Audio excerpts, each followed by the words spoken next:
Hello students, welcome back. अब हम आ गए अपने नए टॉपिक मुहावरे का टेस्ट पेपर लेकर। ये मुहावरे जो हम पढ़ते हैं हमें अच्छे से पढ़ना है, उनके अर्थों को समझना है और ये किस किस तरीके से हमारे क्वेश्चन पेपर्स में आएंगे ये हमको समझना है। तो सबसे पहले हम यहाँ पर देखेंगे कि पहला क्वेश्चन दिया है बदन में आग लगना। तो यहाँ पर हमें क्या निकालना है, इसका अर्थ किससे मैच होता है। आपके पास ऑप्शन दिए हैं, बहुत क्रोध आना, किसी को आग लगना, गुस्से से शरीर में आग लगना, आग जलना। तो जाहिर सी बात है बदन में आग लगने का मतलब है कि बहुत ज्यादा गुस्सा आना, क्रोध आना, बहुत ज्यादा क्रोध आना, ये हमारा इसका सही ऑप्शन होगा। तो हमें इसमें टिक करना है या ये ऑप्शन चूज करके हमें अपनी कॉपी में लिखना होगा। नेक्स्ट क्वेश्चन हमसे क्या पूछ रहा है, अपने प्राणों की परवाह ना करना, ये दिया है। अब इसका सही मतलब क्या होगा, इन सभी में से इसका सही मतलब क्या होगा। पहला क्या है, कोई भी विकल्प सही नहीं है, तो पहले हम विकल्प पढ़ते हैं, देखें सही है कि नहीं। तो पहला क्या दिया है, सिर पर कपड़ा बांधना, ये तो कोई मतलब नहीं हुआ। फिर है सिर पर रुमाल बांधना, इसका भी कोई मतलब नहीं है। फिर क्या है, सिर पर कफन बांधना, कफन बांधने का मतलब अपने प्राणों की बिल्कुल भी परवाह नहीं करना। तो इसका सही ऑप्शन क्या है, लास्ट वाला हमारा। अब नेक्स्ट देखते हैं, हाथ से जाने ना देना, कोई भी चीज हाथ से ना जाने देना। तो ये तो अर्थ दिया है, अब इसका मुहावरा हमको ढूंढना है। क्या दिया है, अवसर का लाभ उठाना, किसी के हाथ बांधना, कस कर पकड़े जाना, ठीक है, कस कर पकड़े रखना, फिर हाथ से पकड़ना। तो ये तो हमें नहीं समझ आ रहा, हाथ से जाने ना देना मतलब कोई अवसर हमारे हाथ में आया है, कोई मौका आया है, तुम कह रहे हैं हाथ से नहीं जाने, क्या हुआ, अवसर का लाभ उठाना। यहां पर ये वाला हमारा सही आ रहा है।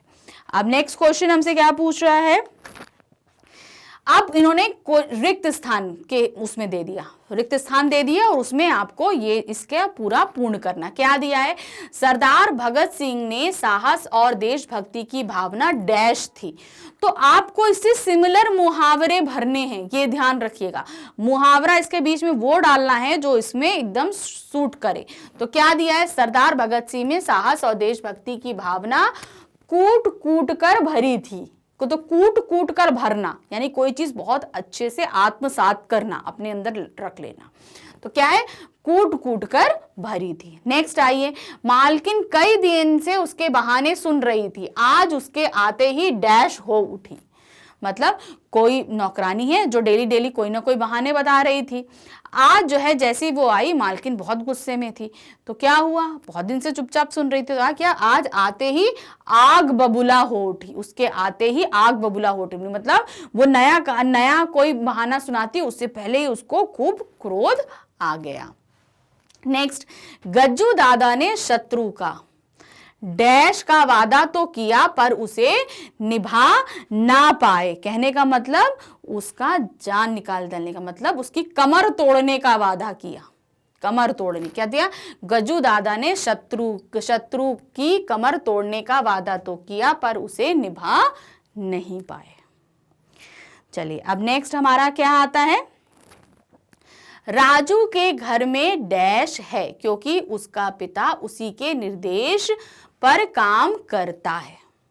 ठीक है, अब किसी के घर में किसी का पिता उसके निर्देश के अनुसार काम करेगा ऐसा तो नहीं होता, तो आप हमारे घर में भी नहीं होता, हमारे पिताजी की चलती है।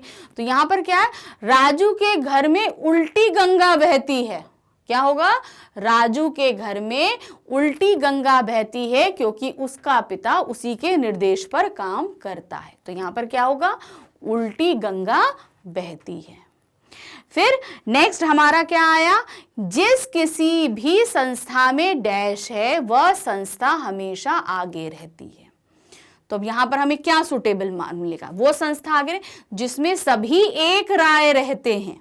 क्या होगा यहाँ पर, जिस किसी संस्था में सभी एक राय होते हैं वह संस्था हमेशा आगे रहती है।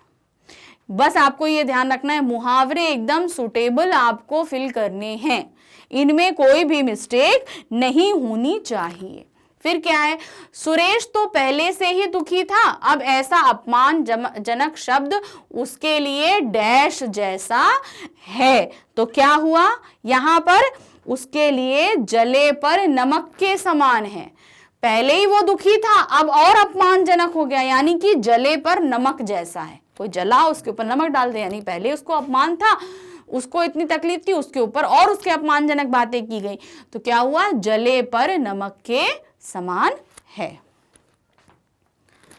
फिर रोशन इतना निर्लज्ज है कि अपने पिताजी की मृत्यु के समय भी अपना डैश लगा रहा था। क्या कर रहा था, क्या लगा रहा था, मतलब इतना निर्लज्ज, इतना खराब आदमी है कि उसके पिताजी मर गए, उस जगह भी वो अपना उल्लू सीधा करने में लगा रहा है ना। तो यहाँ पे लिखेंगे रोशन इतना निर्लज्ज है कि अपने पिताजी की मृत्यु के समय भी अपना उल्लू सीधा करने में लगा रहा। फिर नेक्स्ट हमारा आता है, रोहन मेरा पैसा काफी समय से नहीं दे रहा है, लगता है डैश पड़ेगा। क्या मतलब, हमें क्या करना पड़ेगा, टेढ़ी उंगली से घी निकालना पड़ेगा। मतलब हम उससे पीछे से पढ़े, मतलब यहाँ पर क्या होगा, अब अपनी उंगली टेढ़ी करेंगे, मतलब हम गलत तरीके अपनाएंगे उसके साथ। तो बोलते हैं ना, टेढ़ी उंगली, सीधी उंगली से घी नहीं निकलता, उंगली टेढ़ी करनी पड़ती है तब घी निकलता है। तो भाई रोहन मेरा पैसा काफी समय से नहीं दे रहा है, लगता है अब मुझे अपनी उंगली टेढ़ी करनी पड़ेगी। अब लगता है मुझे अपनी उंगली टेढ़ी करनी पड़ेगी। अब दूसरा है, एक तो वह पुलिस से पिटा और ऊपर से तुम्हारे पिताजी ने उसे खरी खोटी सुनाकर उसके डैश दिया। यहां पर क्या होगा, उसके एक तो वह पुलिस वाले से पिटा, एक तो तकलीफ थी, दूसरा ऊपर से तुम्हारे पिताजी ने से भी उसी खरी खोटी सुना दी, यानी कि उसके जले पर और नमक छिड़क दिया, उसके जले पर और नमक छिड़क दिया। नेक्स्ट, परीक्षा सिर पर आ गई है और विद्यार्थी डैश हैं, कैसे पास होंगे। यानी यहां पर हम लगाएंगे तो क्या होगा, परीक्षा सिर पर आ गई है और विद्यार्थी हाथ पर हाथ रखे बैठे हैं, कैसे पास होंगे। यानी कि विद्यार्थी पढ़ नहीं रहे हैं, अब कैसे पास होंगे, यानी हाथ पे हाथ रखे बैठे हैं, अब वो कैसे पास होंगे। नेक्स्ट, कुछ काम करना तो आता नहीं, बस बैठे बैठे डैश रहते हो। क्या करते रहते हो, मुंगेरी लाल के सपने देखते रहते हो। तो ये भी हमारा मुहावरा हो गया, है ना। क्या, मुंगेरी लाल के सपने देखते रहते हो, या बड़ी बड़ी डींगे हाँकते रहते, कुछ भी जो सूट करे। क्या, बड़ी बड़ी डींगे हाँकते रहते हो, सपने, दिन में सपने देखते रहते हो, मुंगेरी लाल के सपने देखते रहते हो, जो आपको सूट करे वो आप यहाँ पर लिख सकते हैं। नेक्स्ट, मनुष्य अगर दृढ़ संकल्प कर ले तो उल्टी गंगा भी बहा सकता है। अगर इंसान सोच ले तो वो असंभव कार्य को भी संभव कर सकता है। तो असंभव कार्य को संभव करने के लिए हमें क्या करना पड़ेगा, उल्टी गंगा भी बहा सकते हैं। उल्टी गंगा उल्टी बहाना तो आसान नहीं है, तो क्या हम बोलेंगे, उल्टी गंगा भी हम बहा सकते हैं। तो इस तरीके से हमने आपको बताया कि मुहावरे आपके पास किस किस तरीके से, कैसे कैसे ऑप्शंस में आपके सामने आएंगे। सिर्फ ये है कि सही जगह पे सही मुहावरा आपको करना है, तो उसके लिए आपको बहुत सारे मुहावरे पढ़ने पड़ेंगे, उनके अर्थों को समझना पड़ेगा। और आप जितने मुहावरे पढ़ेंगे, उनके अर्थों को समझ लेंगे, तो आप सही जगह पर सही मुहावरा सही तरीके से लगा पाएंगे। इसलिए बहुत ध्यान से चीज़ों को पढ़ते और समझते रहिए, और आगे के टेस्ट पेपर के लिए हमारे वीडियोस देखते रहिए। आप भी देखिए, लाभ उठाइए, और साथ में अपने फ्रेंड्स और अपने भाई बहनों को भी इसके लिए इंकरेज कीजिए कि वो देखें और अपने सारे डाउट्स क्लियर करें। इसके लिए आपको करना क्या होगा, सिर्फ हमारी वेबसाइट magnumbrains.com पे आपको लॉगिन करना होगा, और वहाँ पर आपको हर सब्जेक्ट से रिलेटेड, हर क्लास से रिलेटेड आपको मटीरियल मिलेगा। इसके साथ साथ हमारे YouTube चैनल को भी आप हमारे वीडियो को देख सकते हैं। आई होप आप इसका बहुत अच्छे से लाभ उठाएंगे। नेक्स्ट वीडियो का वेट करिए। Thank you, bye bye.